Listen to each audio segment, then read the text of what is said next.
말씀에서 답을 듣다.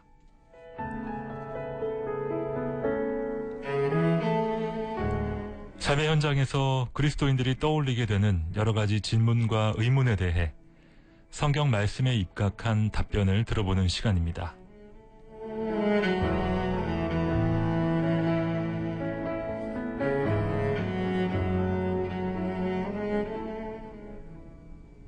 말씀에서 답을 듣다. 오늘은 지난주에 이어서 삼성그룹의 창업자 고 이병철 회장이 생전에 기독교에 대해 가지고 있던 질문들을 나누고 그에 대한 성경적인 답을 찾아보는 시간 가져보겠습니다. 오늘도 도움 말씀 주시기 위해서 새누리교회 장성 목사님을 모셨습니다. 안녕하세요, 목사님. 안녕하세요. 새누리교회 장성 목사입니다.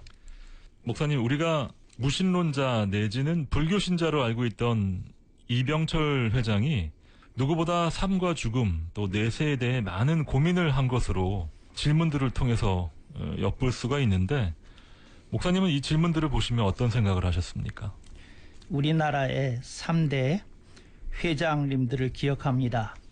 삼성그룹의 이병철 회장, 현대그룹의 정주영 회장, 대우그룹의 김우중 회장을 기억합니다. 이분들이 있으므로 한국 경제가 근대화의 초석을 깔고 진군에 올 수 있었다, 이렇게 생각을 합니다. 그 중에서도 우리 국민 모두가 초미의 관심사로 주목하고 있는 우리 삼성그룹의 창업주 이병철 회장을 기억합니다. 이병철 회장은 제가 보기에 유교적 바탕이 훌륭하게 깔리신 분이셨습니다.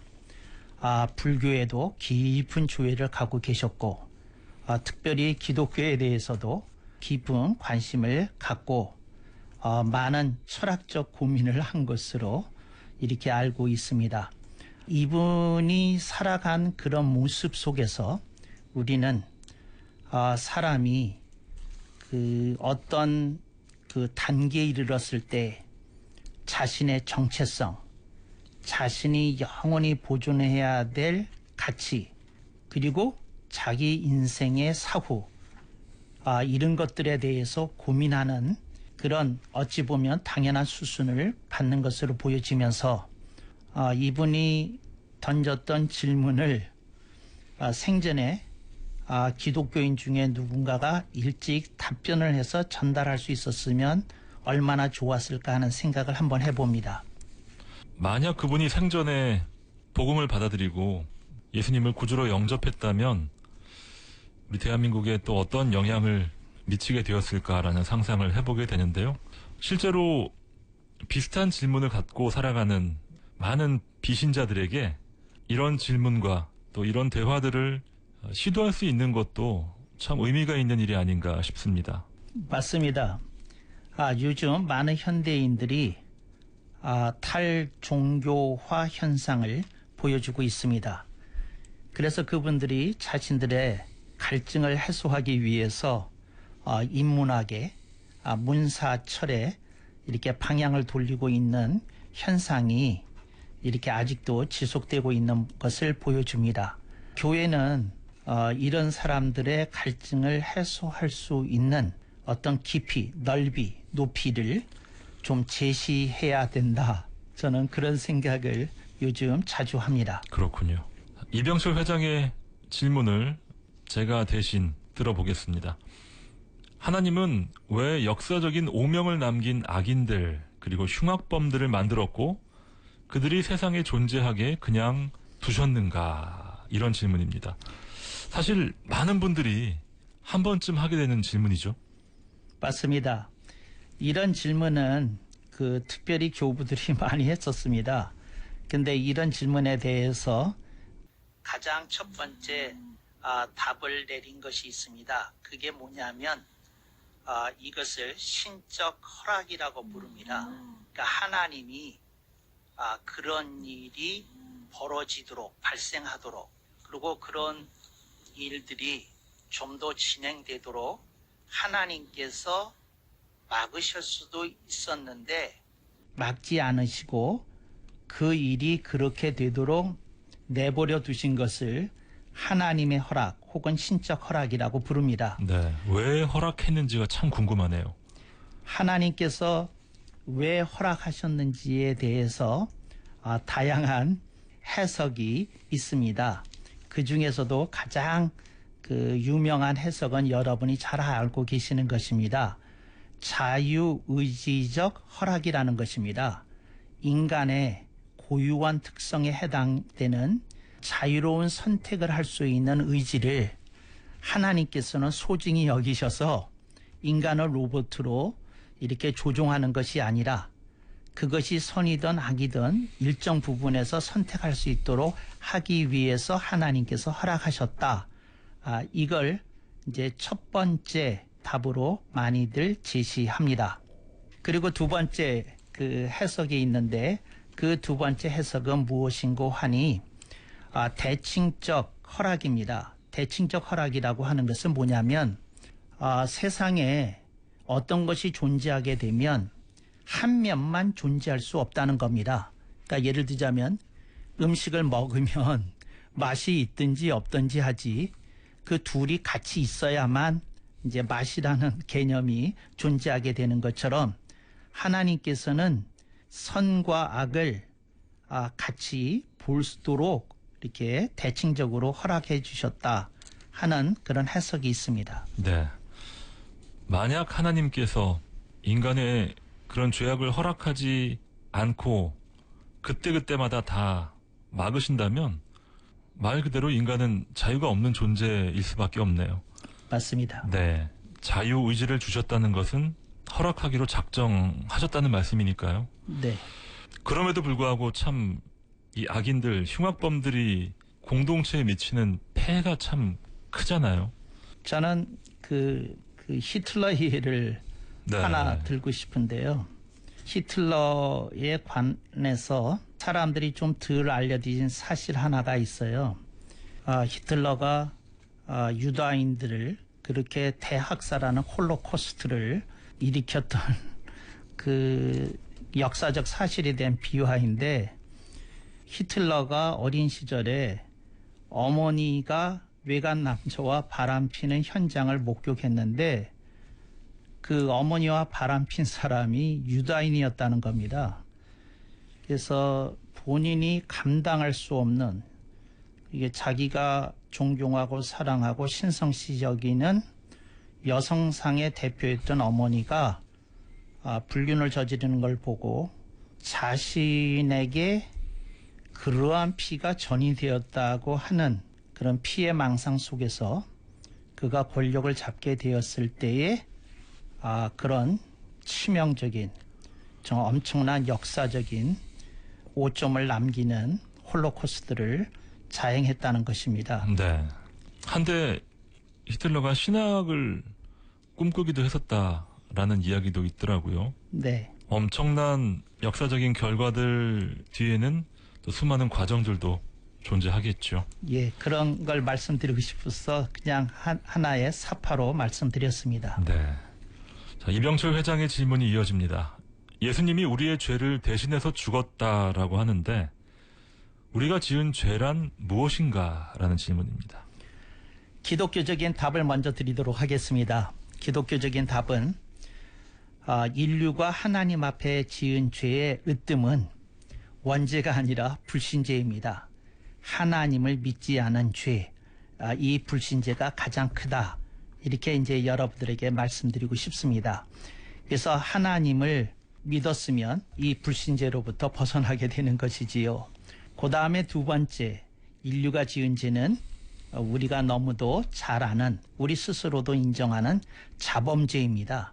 그러니까 각자가 죄의 경중은 다르겠습니다만 우리 모두 잘못을 한 바가 있습니다. 그게 거짓말이었는지, 그것이 어떤 부정부패에 연루되었다는 것이든지, 하여튼 그것이 어떤 남에게 피해를 주었던 일이든지, 하여튼 그것이 윤리도덕적인 문제든지 법률적인 문제든지 그것이 사적인 범죄든지 공적인 범죄든지 상관없이 인간의 모든 범죄는 이 두 가지로 일단 요약할 수 있습니다. 하나님을 믿지 않는 불신죄와 스스로 지은 자범죄 이렇게 둘이 있다고 말씀드리고 싶습니다. 불신죄와 자범죄를 말씀해 주셨습니다. 그렇다면 왜 인간들로 하여금 죄를 짓도록 하나님은 내버려 두셨나라는 질문이 이어지네요. 이 질문에 대한 답을 할 때에 그 조직신학에서 먼저 하는 얘기가 있습니다. 죄에 초점을 맞추면 안 된다는 겁니다. 뭐에 초점을 맞춰야 되느냐? 하나님께서 인간을 존중하셨다. 인간에게 자유를 주셨다. 그리고 인간에게 온갖 유익과 혜택을 주는 낙원을 에덴에 먼저 제공하셨다는 겁니다. 하나님께서는 인간이 필요한 모든 것을 이 지구에 먼저 공급해 주시고 그리고 하나님의 법도를 세우시고 그리고 인간에게 선택할 수 있는 자유를 주셨던 것입니다. 그래서 죄를 지었다는 사실만 보는 것은 결과론적인 입장이고 우리는 시종일관 그 처음부터 끝까지 전체를 보면서 이렇게 봐야 됩니다. 그러하지만 다시 돌아가서 인간이 죄를 짓는 걸 하나님이 막으실 수 있는데 막지 않으신 것 아닙니까? 하는 질문에 대해서 다시 아까 했던 답으로 돌아갑니다. 그게 뭐냐? 그것을 하나님의 허락이라고 부른다. 하나님은 인간의 존엄성이 인간에게 부여된 자유에 있다고 생각하셨다. 그렇게 일단 답변을 드리겠습니다. 네. 우리가 하나님을 바라볼 때 어디에 초점을 맞추느냐에 따라 세상을 바라보는 시야가 또 하나님에 대한 우리의 이미지가 완전히 달라지지 않나 싶네요. 맞습니다. 다음 질문으로 이어집니다. 성경은 어떻게 만들어졌는가? 라는 질문이네요. 성경이 어떻게 만들어졌는가에 대해서 성경은 명백하게 말씀합니다. 계시로 성경이 형성되었다는 것입니다. 어떤 계시로 시작이 되었습니까? 성경은 하나님께서 모세를 출애굽 후에 시내산 정상에서 하나님이 하나님의 법을 모세에게 전해주시는 것을 통하여 그 성경의 기록이 시작이 되게 하셨고요. 그리고 하나님께서는 모세에게 그 전 과정을 쓰게 하셔서 그 먼저 토라 모세 오경이 형성되기로 하셨고, 그래서 성경의 시작은 하나님의 계시로부터 시작이 되었다. 그리고 그 뒤로 하나님의 사람들이, 그러니까 하나님이 기록 계시를 작성하도록 하신 사람들에 의해서 형성이 되어졌다. 이렇게 말씀드릴 수 있겠습니다. 이것이 구약 시대에는 예언자들에 의해서 이어졌고요. 신약 시대에는 사도들과 사도보들에 의해서 이어져서 성경 66권이 형성되었다. 이렇게 말씀드리고 싶습니다. 꽤 오랜 기간에 걸쳐서 또 많은 사람들의 손으로 쓰여진 것이잖아요, 목사님. 맞습니다. 네. 그럼에도 불구하고 우리는 그 모든 성경을 하나님의 감동으로 쓰여졌다라고 말합니다. 그 부분을 우리가 믿지 않는 분들에게 어떻게 설명하면 좋을까요? 저는 그 얘기를 할 때마다 늘 얘기를 합니다. 성경 66권이 수천 년에 걸쳐서 다양한 사람들에게 쓰여졌는데 그 것 전체, 성경 전체를 관통하는 메시지는 아주 클리어하다는 겁니다. 아주 명명백백하다는 겁니다. 그게 뭐냐? 하나님이 천지를 창조하셨고 하나님이 역사를 주재하시고 계시며 하나님이 인류의 구원을 위해서 메시아를 보내셨고 그분을 통해서 하나님께로 돌아오는 길을 열어주셨고 그리고 하나님의 나라를 형성하도록 하기 위해서 하나님에게 우리 모두에게 사명을 부여해 주셨다는 이런 일관된 메시지를 그 수천 년간에 쓰여진 성경 전체가 일관되게 증거하고 있다는 사실이 성경이 하나님의 말씀이라는 것을 구체적으로 증명하고 있다고 저는 생각합니다. 네. 이병철 회장이 성경에 관해 이렇게 관심을 가지고 질문을 던졌었다라는 사실이 참 새로운데요. 믿지 않는 분들과 지내다 보면 이렇게 성경에 관심을 갖고 하나님의 역사에 관심을 갖는, 교회에 관심을 갖는 분들을 종종 만나게 됩니다. 그분들과의 대화 가운데 어떤 방향성을 가지고 어떤 마음으로 그분들과 대화를 할 때 좀 더 의미 있는 대화를 열어갈 수 있을까요? 저도 그런 질문을 여러 차례 받는데 조금 난감합니다. 이제 왜 난감하느냐면 우리가 그들과 대화를 나누다가 우리가 그 말싸움 비슷한 것을 통해서 이겨먹으려고 할 수 있다는 겁니다. 그런데 그게 제가 난감하다고 말한 이유는 뭐냐면 말싸움에 이기면 오히려 그 사람에게 상처가 되어서 오히려 복음과 교회로부터 더 멀어질 수 있다는 겁니다. 또 그렇다고 말싸움에서 쉽게 져주면 그 사람이 안심하고 복음과 교회를 또 멀리할 수 있다는 겁니다. 네. 그래서 이제 제가 그런 의미에서 이겨도 안 되고 져도 안 되는 그런 면이 있다. 그래서 저는 이런 말씀을 드리고 싶습니다. 그 관계를 맺은 사람에게 나 당신을 존중한다.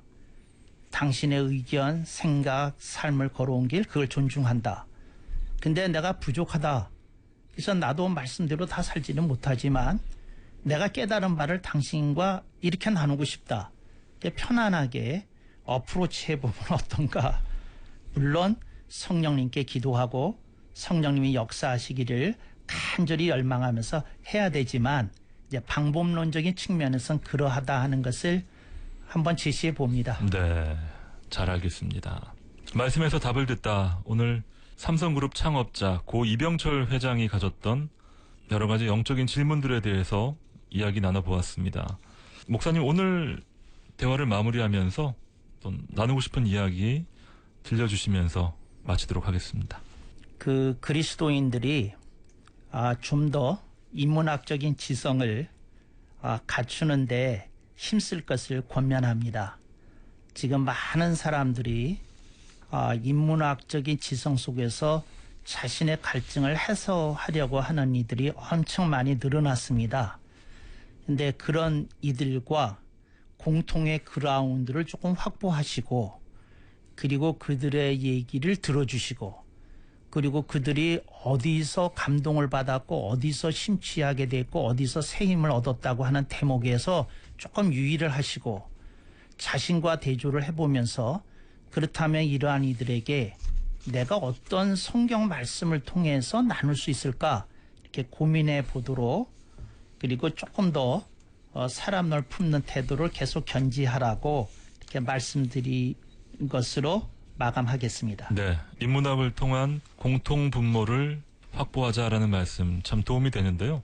또 한편으로는 목사님, 인문학 자체가 인본주의적이다라는 생각을 가진 분들도 계신데요. 어떻게 보시나요? 그런 말을 들을 때마다 늘 하는 얘기가 있습니다. 사도 바울이 헬라 철학을 배설물처럼 여긴다 하는 얘기를 한 사람인데 그럼에도 불구하고 그가 바울 서신에서 보여주는 것은 그 헬라 철학을 기반으로 한 기독교 신학을 전개해서 헬라 문명에 길들여져 있던 이들에게 복음을 증거했다는 사실을 하나의 예로 들고 싶습니다. 네, 기독교적 인문학으로 인본주의를 돌파하라라는 말씀으로 이해를 하겠습니다. 말씀에서 답을 듣다 오늘 도움 말씀에 새누리교회 장성 목사님이 수고해 주셨습니다. 목사님 감사합니다. 감사합니다.